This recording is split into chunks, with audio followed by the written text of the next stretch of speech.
Role sir Padwa मेळ्याची तयारी जी आहे ती म्हणजे आपण बाहेर संबंध महाराष्ट्राचं लक्ष आहे त्याविषयी काय सांगा. संबंध महाराष्ट्राचं नाही तर संबंध देशाचं लक्ष यावेळेला लागून राहिलेलं आहे आणि ही वाट आपण समाज माध्यमं किंवा प्रसारमाध्यमं बघताय ही संपूर्ण जनताही बघते आणि आम्ही तितकीच उत्सुकता आम्हाला सगळ्यांना सुद्धा आहे.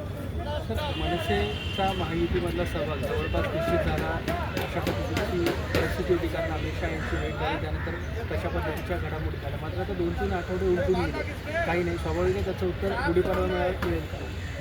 नक्कीच मिळेल कारण अशा तुम्ही जे म्हणलात की सहभागी होणार नाही होणार तर अशा पद्धतीच्या बैठका भेटीगाठी ह्या राजकारणामध्ये होत असतात पण त्याच्यानंतर नक्की प्रत्यक्ष त्याच्यातून काय निघणार आहे हे स्वतः राज्य सांगतील तेव्हाच सगळं.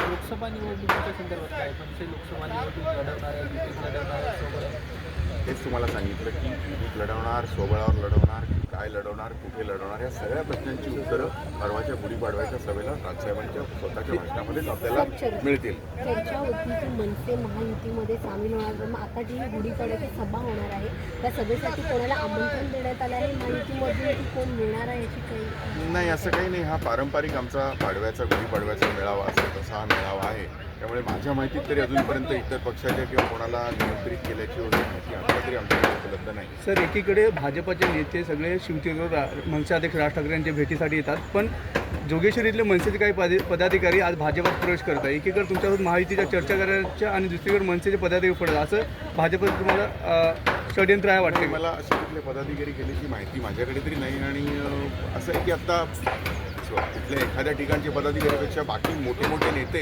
एका पक्षातून दुसऱ्या पक्षाकडे जात आहेत आणि त्या संबंधाने महाराष्ट्रात काय चाललं याच्याकडे जर जास्ती लक्ष दिलं तर ते जास्त बरोबर.